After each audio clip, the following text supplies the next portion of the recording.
Hello there, writers, and welcome back to the Well-Storied podcast. My name is Kristen Kiefer, and I am the blogger behind well-storied.com, where I strive to help writers craft sensational novels and build their very best writing lives. This podcast is where I translate articles from the Well-Storied blog into audio so you can listen in on the go. And as we often do on Monday mornings, we are diving back into the blog archives today to cover an oldie but a goodie. And actually, this article that we're covering today happens to be one of the very first I ever published on the Well-Storied blog, back when the website used to be called She's Novel. It's called How to Research Your Novel Effectively, and I am so excited to share it with you today. It was originally published on January 24th, 2015, but now it is newly updated and ready to go for the podcast. So without any further ado, let's dive into today's episode. If you would like to read along as you listen in, make sure to head on over to well-storied.com/research. How to research your novel effectively. Whether you love it or hate it, researching a novel is no easy task. The good news is that the research process doesn't have to be a pluck-out-your-own-eyeballs kind of event.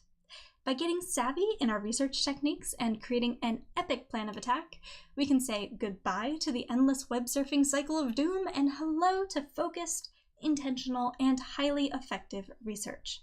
And it doesn't even have to be a bore. But where in the world do we begin in tackling such a task? And how can we apply the research we've done to our stories?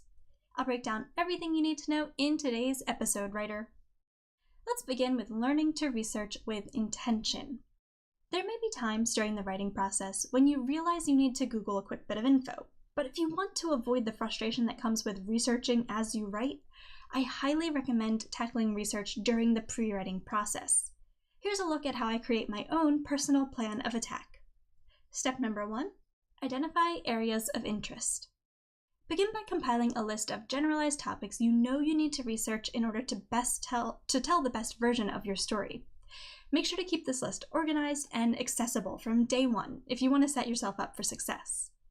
I recommend creating a physical research binder or storing your work in a Scrivener document or other easy-to-access folder on your computer. Step number 2, define specified topics. Break down the generalized topics you listed in Step 1 into more specific areas of interest. For example, if you're writing a story about World War II, one of your research topics may be women in the 1940s. More specifically, topics might include popular female names in the early 20th century, wartime jobs for women, and letters from the European battlefront. Step number 3, refine your list. Get intentional with your research time by first refining the list of topics you've created. If you can't define a clear reason why you've included a certain topic, it's likely that taking the time to research it would only prove to be a waste. Review your list now and ditch any topics that don't serve your story in some meaningful way. Step number 4, guys, prioritize your listed topics. To optimize your research, take time now to prioritize your areas of interest and specified topics. When you do your research, begin with the topics that will have the biggest impact on your story. And finally, step number 5, create a research agenda. With your topics now identified and prioritized, consider how you'll approach the research process. Here are a few helpful questions to ask. How much time per day or week do I want to commit to researching? Do I know anyone I could interview for a first-hand account? Is there a place I'd be willing to travel to research or gain hands-on experience for my novel? And what websites or books could I utilize to help complete my research? Your plan of attack doesn't need to be ironclad, but having a fair understanding of what work you do need to complete in order to properly research your novel can save you a lot of time and frustration. But how can you make the most of the researching process? Let's discuss. Conducting successful interviews. Depending on your research topics, conducting an interview may be a great way to collect first-hand knowledge and experience that will inform and inspire your story. But how can you ensure you make the most of this research avenue? Tip number 1, come prepared with questions. If you found someone kind enough to allow you to interview them, show your appreciation by preparing questions ahead of time. Ensure every question is necessary for your research, and consider your interviewee's time restraints and potential sensitivities. Don't press them with questions that may upset them if your interview topic is of a delicate or painful nature. Tip number 2, make sure to record the interview. Written notes are fallible and easily lost. If your interviewee approves, make sure to record the interview for later review. And tip number 3, show your gratitude. Again, your interviewee's time should not be taken for granted. Show your gratitude by bringing a small gift, hosting the interview over a meal, or sending a sincere thank you card after the interview is complete. If you're interviewing a professional in their workplace, ask if they are allowed to accept a tip for their time and expertise. Now let's talk about taking effective notes at museums and events. If heading out to a museum or event, or simply visiting a landmark that could be a good way to gain valuable research for your story, here are a few tips for taking effective notes. Tip number 1, go fully prepared.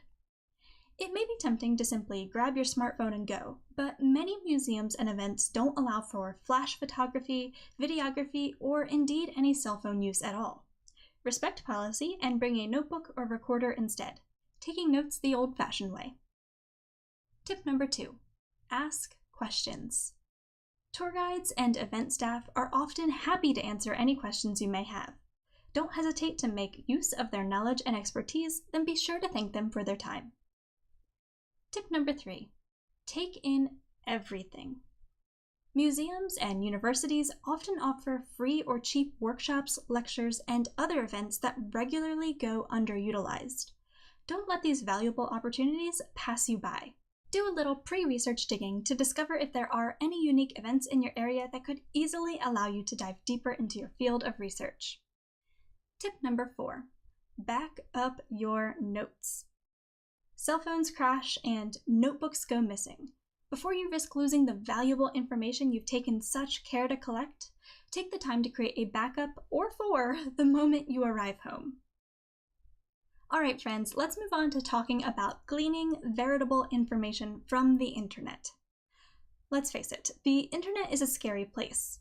For every legitimate and valuable source, there are 1,000 websites that could easily lead you astray with false or outdated information. Here are my top tips for avoiding that dilemma. Tip number 1, use Wikipedia as a launching pad. Wikipedia is doubtless a fantastic well of information, but because modifying entries is fairly easy for anyone to do, you can't inherently trust all the information found there. That said, you can use Wikipedia to gain entry-level knowledge of a topic and to discover keywords you can then use when searching for more legitimate sources. Don't forget to take a peek at the references included at the bottom of many Wikipedia pages as well. Tip number 2, gather information from legitimate sources. Universities and organizations often offer invaluable and trustworthy information on their websites. Try finding sources that have URLs ending in .edu or .org. Business websites can also serve as a fantastic source if the business is well-known and reputable. Tip number 3, when in doubt, double-check your facts. Look, mistakes happen. Even big-name universities and businesses won't get everything right. If you think you may have stumbled upon some false information, do some fact-checking on multiple sites. It may take extra time, but double-checking could save you a load of embarrassment down the road. On to talking about finding valuable information in books. Researching written sources can often be a pain. Some documents may be difficult to access, while sifting through physical books can take far more time than you may have to dedicate to your research. That's why I'm sharing my best tips for making quick work of finding valuable information in written sources. Tip number 1, review the table of contents and index. There's no need to read an entire book when just one section will do. Indexes and tables of contents can tell you the exact page to turn to find the information you need. Tip number 2, scan section headers. Some nonfiction chapters can be massive. To save time, don't hesitate to skim section headers to better locate the exact information you're looking for. And finally, tip number 3, be your own search engine. Google and other search engines produce results by scanning websites for keywords that match your inquiry. You can employ a similar technique when researching written documents by scanning the text for keywords related to your topics. Alright, writer, let's finally talk about utilizing the research you've gathered. With your research complete, it's time to think about how you'll sift through all the information you've gathered and begin working the best bits into your story. Unfortunately, this is often easier said than done. If you're passionate about your research topics, it can be tempting to include every last detail in your story. But in most cases, this would be a mistake. Personally, I'm partial to stories that only include information needed to contextualize the story world or advance the plot, though not all readers will feel the same. There may be those who share your passion and wish to dive deep into the research topics you discuss throughout your story. But if you aren't careful to weave in such details with a literary flair, it's all too easy to end up with a novel that reads far more like a textbook than a captivating story. Don't make this all too common mistake. Focus first on including the information that adds true value to your story, then consider whether adding any additional information can be done in a way that flows naturally in the narrative. If not, it may be time to kill your darlings and let those details go. I promise your story will be better for it. Remember as well that most of your readers won't be experts on the topics in your novel.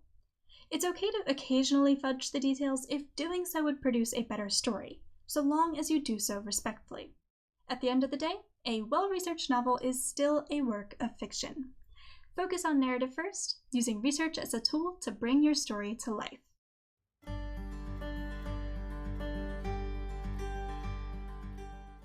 Writers, thank you so much for listening in to today's episode of the podcast. I hope you enjoyed all of these tips for researching. I know we covered a lot in today's episode, so if you do want to review all of this without having to re-listen to the whole episode, make sure to head on over to well-storied.com/research, and I will leave that link for you in today's episode description. If you enjoyed today's episode, make sure to go ahead and subscribe to the podcast to make sure you get notifications about all future episodes. And also, it would mean the world to me if you could give this podcast a quick like or rating or review. Whatever you can do from wherever you are listening in from is a big help to helping. You know what I mean, to helping the podcast gain more visibility and reaching new writers. So thank you so much for doing that if you're able. If you would like to support the podcast monetarily, I do host a Patreon page for Well-Storied.